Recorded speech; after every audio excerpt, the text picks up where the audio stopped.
Hey, what's going on, everyone? Just another discussion here I thought might be a little bit more fun again. If someone said to me that they'd never cared about graphics, and I literally mean never, then I'd have to think they were probably telling some porcupines.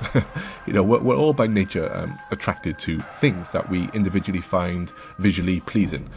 That's just scientific fact, I feel. And if you're one of those people who hate literally everything in life, then you must be. Go off to the hell where people are skinned alive. It's that simple, understand? But joking aside, I feel that for the vast majority of us, it's one of the main reasons why we love video games.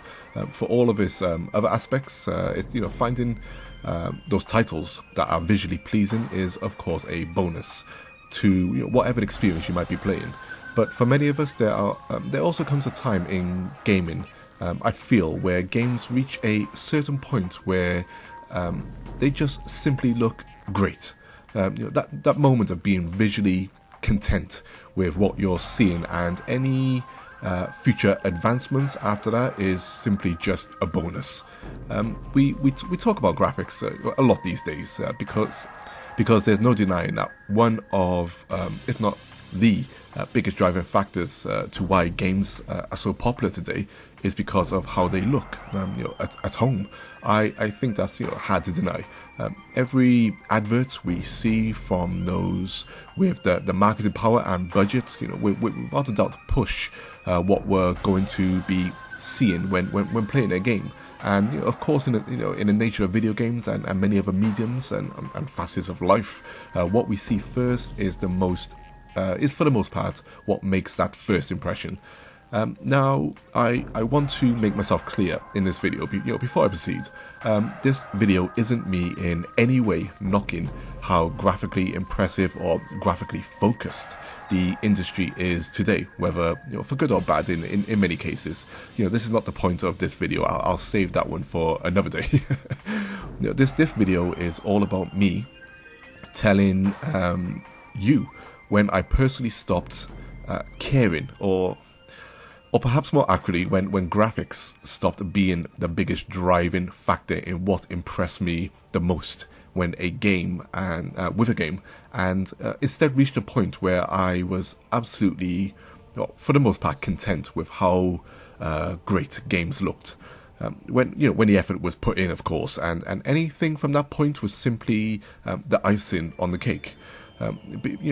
Because that's another thing I'd like to stress before continuing. For the most part, I don't think anyone's going to complain too much as games continue to look better and better. Of course, for what some people might complain about or miss is certain art styles or graphical styles of a game that can be lost in time, similar to how some people prefer old black and white movies or listening to vinyl records, instead of CDs or digital music. Retro tastes can, and I feel will always be cool for those who can appreciate them, which is absolutely fine, of course. So let's get cracking on. Where did video games really reach that point where I personally thought, wow, okay, we've finally gotten there. Let's go back to 1998, shall we? Which, as we all know, by scientific fact, is the best year in gaming because scientists and I say so. Scientist people. I think for me there were three defining holy nutballs, we finally made it moments when it comes to games graphics reaching a level of virtual satisfaction, or perhaps to be more precise again, a level where character models and environments, etc., stop looking like early 3D games that were once perhaps blocky or disjointed for the most part, or even sometimes unrecognizable. But now games happily, I feel, looked more refined, evened out, with smooth flowing animation, and for the most part completely recognizable as to what the developers were trying to achieve from an artistic point of view with their characters, environments, etc. Although There were other examples before these games, of course, where some games still to this day look great in my opinion, and I also feel I'm talking more about 3D titles in this video, because 2D I feel hit that sweet spot for the most part, well before the 3D era. But I'll touch upon that just a little bit later, towards the end. So there were two games that I saw at pretty much the same time that left my jaw on the floor and wowed me in such a graphically impressive way that nothing else afterwards had come close to that initial wow factor, save for the third game I'll mention in a moment. You know what I mean, right? That graphical leap that is so vast and so different that it truly felt like anything was possible from now, and anything else released afterwards all looked fantastic, of course, but that initial impact, that initial wow factor of these titles was just too high to ever surpass that shock factor in any similar way afterwards. At least for me.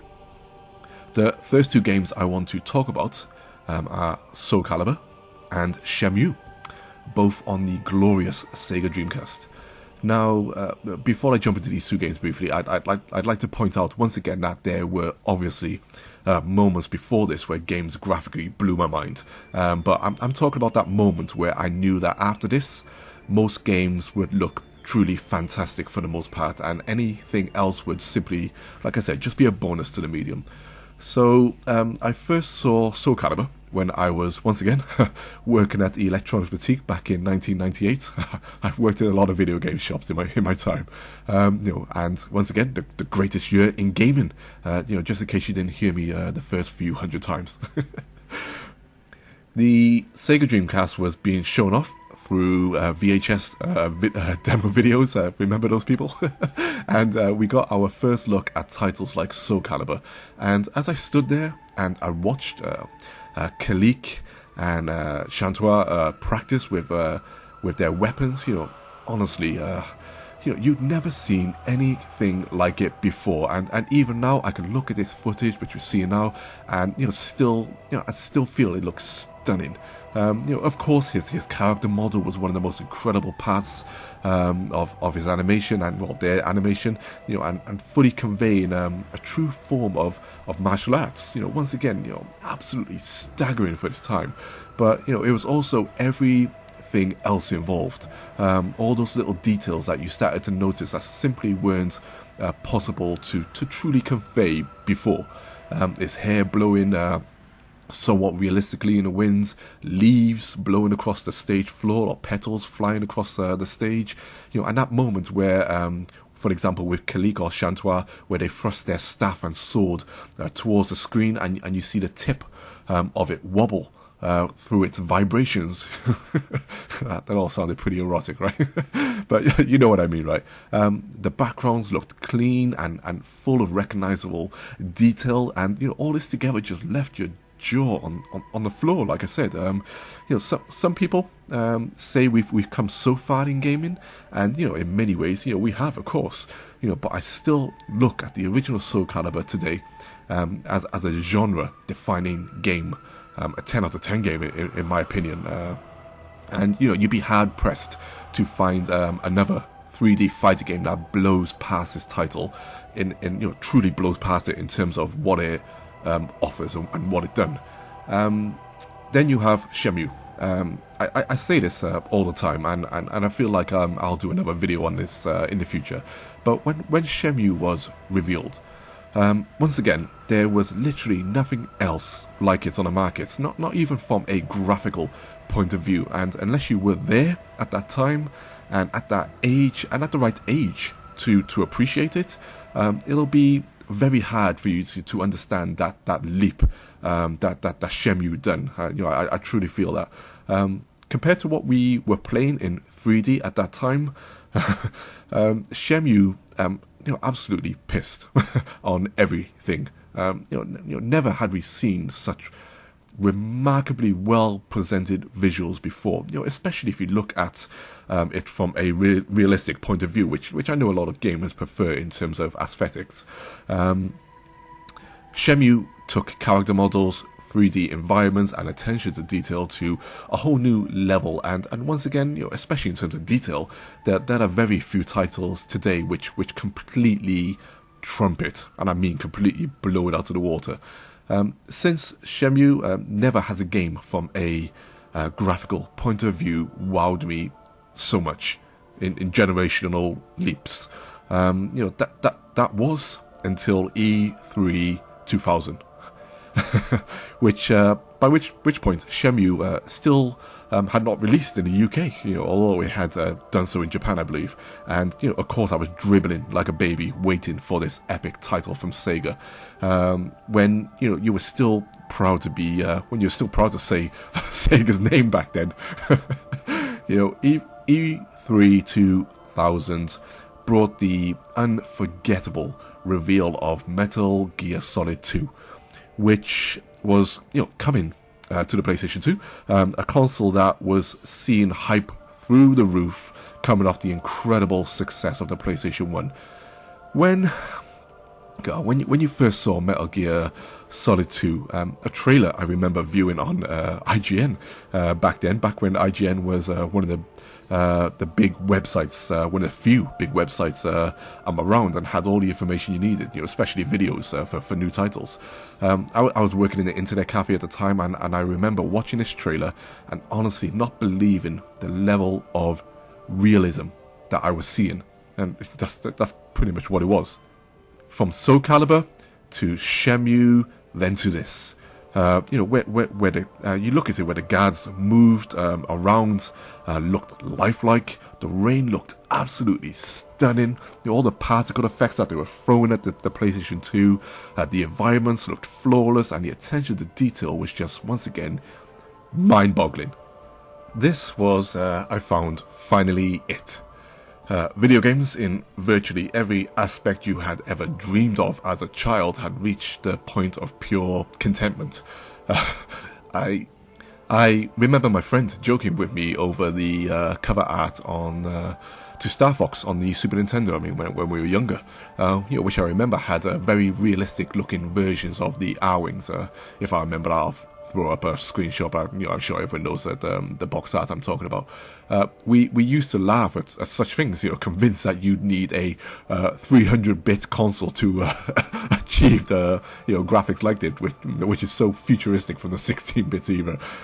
You doubted it would ever happen.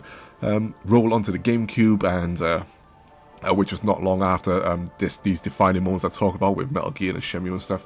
We get to games like Star Wars Rogue Leader, another moment where your childhood fantasies of truly feeling like you were flying through the trench of the Death Star yourself came to fruition.